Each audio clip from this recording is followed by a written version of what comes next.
So now you've watched some information about why incentives aren't always cracked up, all they're cracked up to be. And sometimes incentives aren't really a way to do things. But and I would go so far as to say incentives are really a crutch. There's something that leaders kind of lean on because it's easy to see how incentives can really drive performance. And so I do want to talk about that a little bit because look, there's two processes going on here. One is it's easy for us to fall back on incentives, and novice leaders particularly really like the idea of incentives. We see this in the brigade all the time, right? We have incentives to do everything, incentives to increase our grades, incentives to increase our PRT scores, incentives to do well on training. We have incentives all over the place. And so people really do lead by incentive. And there's this idea that incentives can work, and incentives can work. On the other hand, it's kind of interesting to talk about how they don't work. And so there's a lot of information out there about how incentives don't necessarily lead to the outcomes that you want. But I do want to talk for at least a minute, because I don't want you to leave you completely with that impression. I want to talk for a minute about how incentives can really help us. So the first thing is that incentives can help with valence, right? They can, if we provide someone with some sort of outcome that they would want or reward that they would want, that increases the valence, right? So if I'm not necessarily otherwise motivated to study on a thing, right? I don't really have a high valence for getting a good grade in this class. Now you say, oh, but you get an extra weekend. Oh, now that's an interesting idea. Now you've replaced or added to my reward outcome to make it more valuable, right? And then that might motivate me to work harder. And this is the typical way that we think of incentives working, is they add value to a thing. There's some problems with that, particularly that different people value different things at different levels, right? And so a senior who gets lots of weekends might be less interested in getting that extra liberty than a plebe who really likes those extra weekends or really would like to get some extra liberty. He or she might be more motivated by that type of incentive.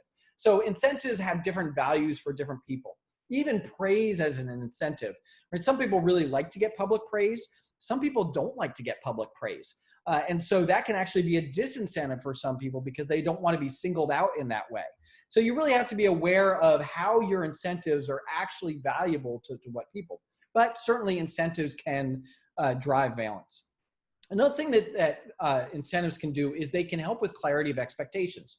When someone gives you an incentive to do something, that is clear managerial communication that that's what they want you to work on. So if you give incentives to your team, you are telling them, regardless of anything else that I have said, this is the thing that I want you to work on because this is the thing that's valuable to me. So incentives really help to clarify what people are going to work on. And in fact, incentives, if we really get into it, incentives have an effect on our mind such that it engages our sympathetic nervous system that causes us our eyes to narrow. I know this is a little weird, but we've actually done studies that show this. It causes our attention to narrow around the incentives. It actually makes it harder for us to see kind of the extra stuff around us. Maybe sometimes it makes us a little less creative, although we can talk about separate conversation about creativity and incentives and how it does and doesn't help. But my point is that it does narrow us in on, this is clearly what is expected of me. So incentives can have a value there, and they help set priorities, and they also help to make certain things more valuable to followers. So I don't want to get on the bandwagon of saying incentives are just not leadership and it's just weak sauce. Incentives have a role to play.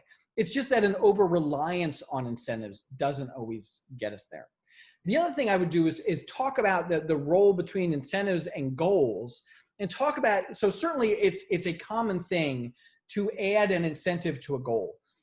But if we don't talk about the things that we need to do to achieve that goal, right, the instrumentality of achievement, and then we're going to have problems around it, right? If I don't provide feedback about the performance that helps us to get towards that goal, that's going to be a problem too. So if I'm going to provide incentives, it's really important that I give feedback, specific feedback about how well we're doing towards the goal, whether we're on track or off track, and what else needs to be done to get there. That kind of goes back to this idea of instrumentality, right? To help us understand how my actions can help achieve a goal. And I need to help people understand what those actions are and how they're doing on them. Let me give you an example here. It's not uncommon for people to, for a company, for instance, to set a team level goal for performance. Well, and usually it's a team level goal, but it's also about individual performances. So somebody who's working really hard, right? So let's talk about academics. The entire company has a goal of increasing the average GPA by some certain figure, right? And we're going to get some incentive out of that. Well, I might really value that incentive. But the fact is, look, I already have a 3.8. I'm doing pretty well. I don't know what I can do to achieve a higher thing. So my motivation level isn't really affected by this incentive. Well, sometimes as a leader, we can draw the instrumentality of behaviors that are going to lead to this higher goal. So I might say, okay, you're right. Doing extra things for yourself might not get you there, but maybe doing more things for the team. Going out and maybe you're a chemistry whiz, so you can get in there and do some chemistry tutoring for the freshmen. Maybe you're a physics whiz, so you can do some physics tutoring for the sophomores in the class who are really struggling with that idea. And somehow, giving you alternative things that you can do that can contribute. So this is sometimes an important role of the leader, is to draw attention to instrumental things, to alternative behaviors that will help lead to goal accomplishment.